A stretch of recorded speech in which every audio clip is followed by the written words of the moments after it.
Hello, everyone. Welcome back to another episode of College Ball with Beans. Today, we're going to talk about some more FSU ACC realignment, ACC possibly imploding by the hands of ESPN.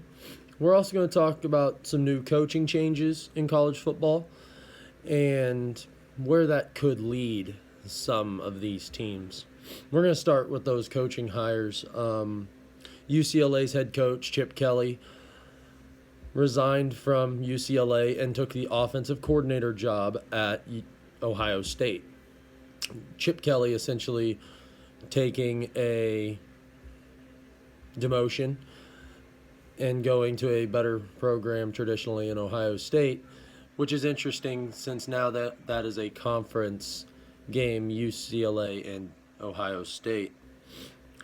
Some names I've heard for potential hire for the UCLA Bruins is former USC and Seattle Seahawks head coach Pete Carroll, which would be very interesting. Remember, Pete Carroll led the USC Trojans to multiple national titles in the early 2000s there in the city of Los Angeles. That would be quite interesting if he took the job for UCLA. Another name I'm hearing is former offensive coordinator for the Chiefs and Washington Commanders, Eric Bieniemy, which would be also very interesting. He's known for his play calling with the Kansas City Chiefs, calling the plays for multiple Super Bowls there in Kansas City.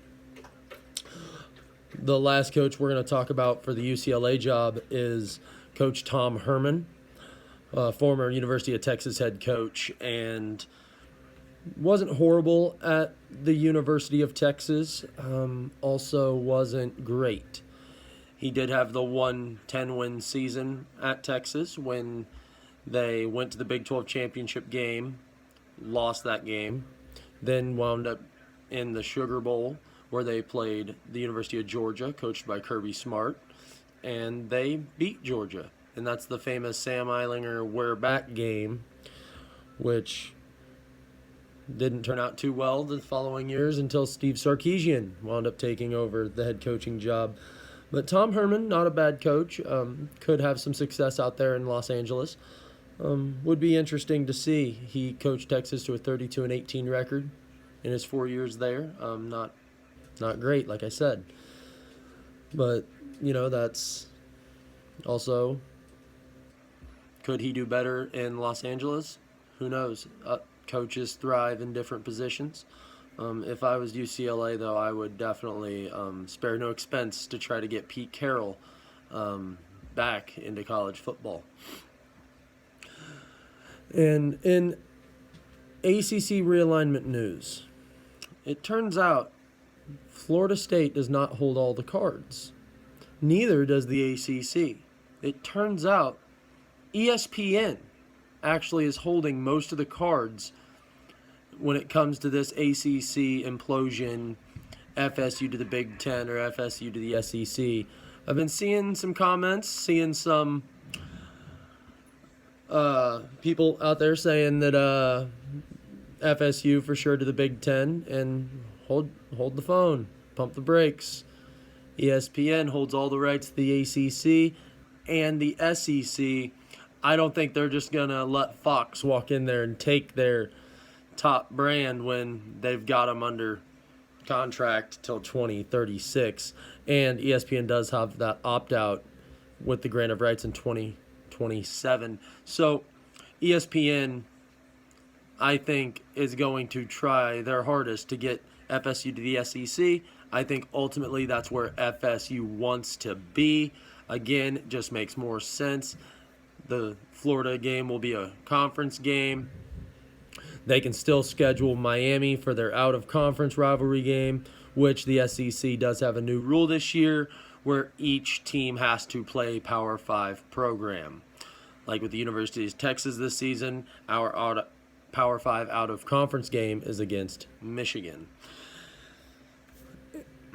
Sorry. So I think when the ACC eventually implodes, ESPN, Fox, the SEC, and the Big Ten are going to sit down at a table, essentially, and work out a deal of who goes where. The Big 12 will have to be sitting essentially at that table, because I think it's going to go a little like this.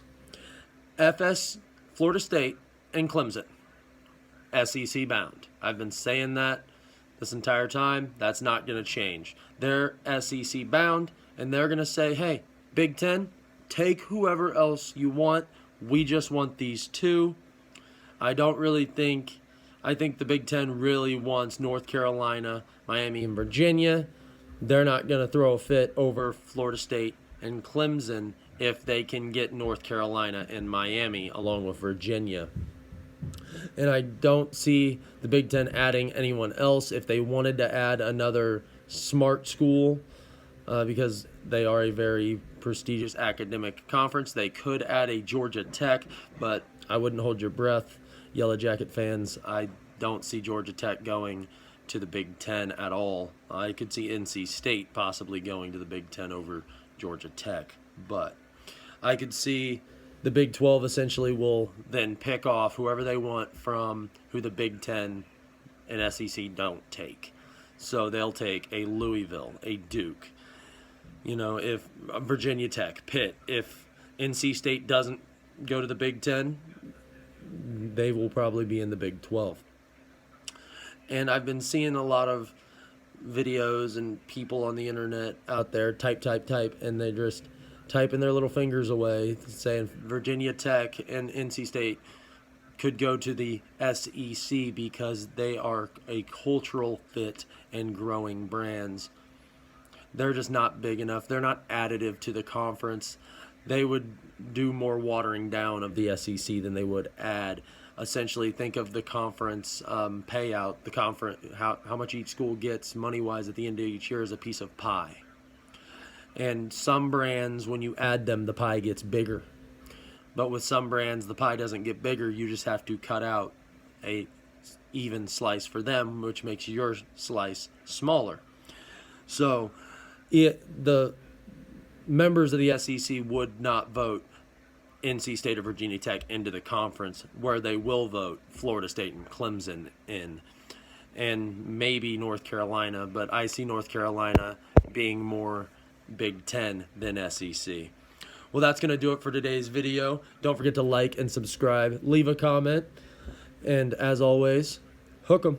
Have a great day.